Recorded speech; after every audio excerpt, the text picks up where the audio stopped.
guys, how are you? David and Franco here from thefrancohosting.com. Today's video is all about WWDC 2012.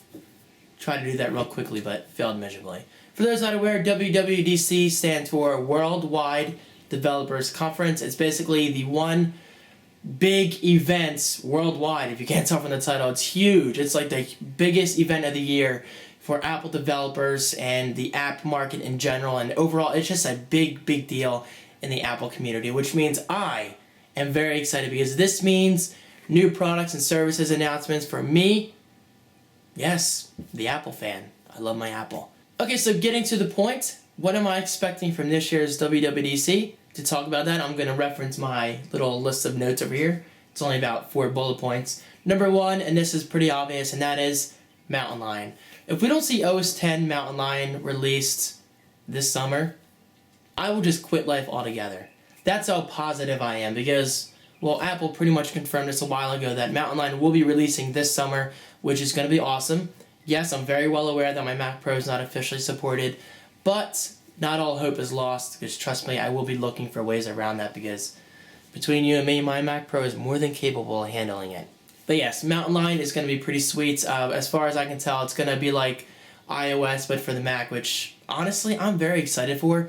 The only thing I'm really not crazy about is Notification Center. I'm not sure if I'm really going to use that a lot, but I'm really excited about everything that they're bringing overall. I like the whole visual tweaks, and I like the fact that iOS and OS X will look even more similar because, in my opinion, Apple is handling this a lot more wise than Microsoft is doing with Windows 8. With Windows 8, they're kind of throwing a tiled interface in people's faces, and they're expecting them to use that in a desktop environment.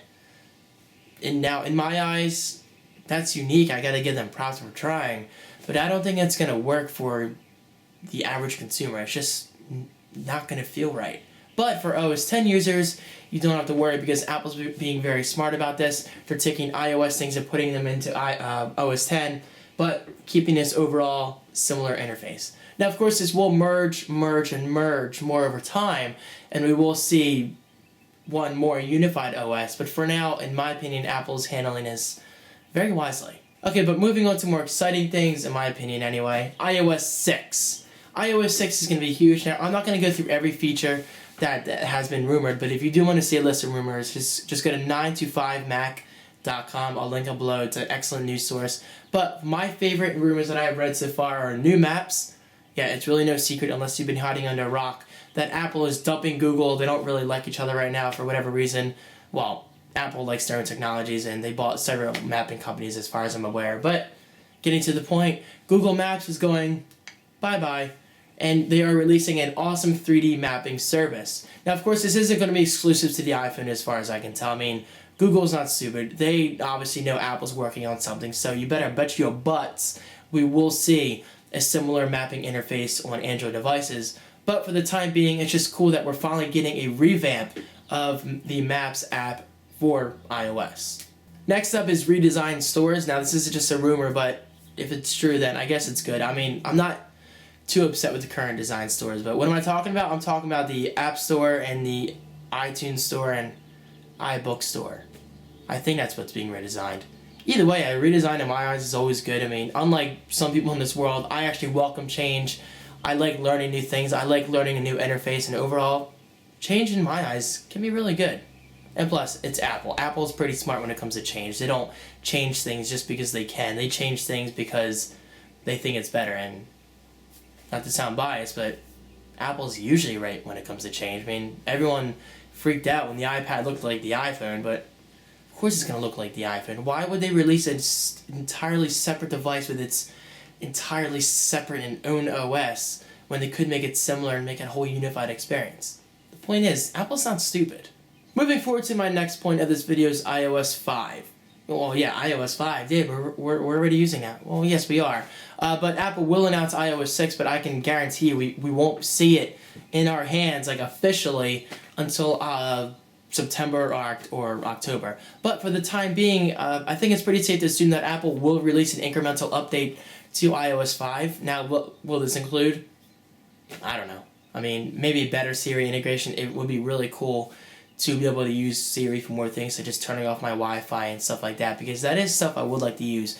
Or maybe Siri integration on the iPad, but I can't see them integrating that yet, because as far as I can tell, and in terms of my predictions, I think Apple's going to use the iPad 4, or the new iPad 4th generation, whatever they're going to call it, and Siri as a killer feature. So I don't think we'll be seeing Siri anytime soon, but at least we can hope for some kind of Siri update with iOS 5.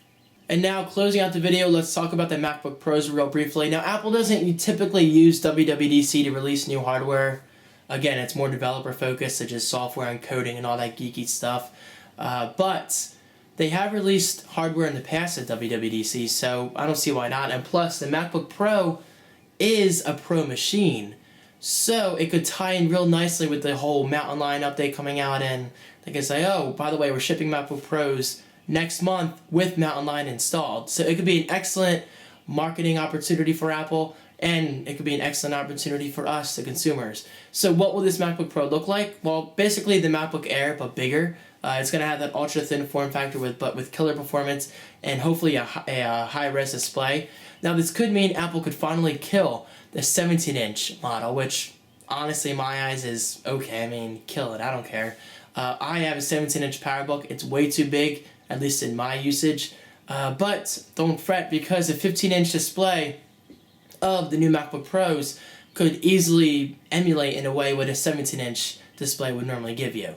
Because these high-res displays are going to be killer, they're going to be awesome, and they could be the next big thing for Apple, because as you know, Apple's users, like myself, they love the Retina display on the iPhone and the iPad. I mean, it's a huge deal.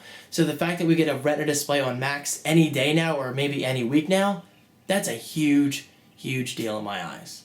And now to wrap up this video, let's just go through each point again. Mountain Lion, we will definitely see. iOS 6, count on seeing a preview very soon. iOS 5, hopefully we'll see some kind of incremental update to keep us busy until iOS 6 releases this fall. And finally, MacBook Pros. It's not a definite, but I will say it's very likely we will see some kind of sweet update. But wait, David, what about the Mac Pro?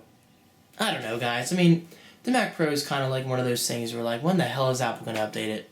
Who knows? I mean, they could update it next week at WWDC. I think it would be perfect timing to really give the Mac Pro its spotlight again, because in my opinion, it's a great machine, and it's not going to die anytime soon. But I'm not going to ramble about that, because I have an entire video about that, which you can find right here.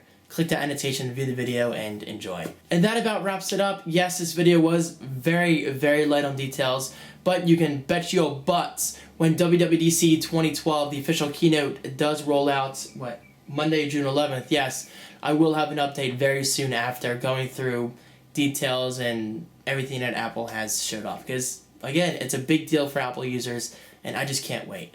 But now, it is your turn, guys. Leave your predictions below as to what you want to see at WWDC 2012. As far as I can tell, we're not going to see any huge surprises. This is all stuff that we can expect. I mean, don't expect to see an Apple television or anything like that. That's a long ways off.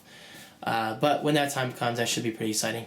But yes, leave your thoughts below, and hopefully we can start some kind of discussion. And if you do like this video, please prove it by supporting me and pressing that thumbs up right below the video. I really appreciate it. Might be down here, I'm not even sure. And as always, thank you guys so much for your support, and I'll see you next time.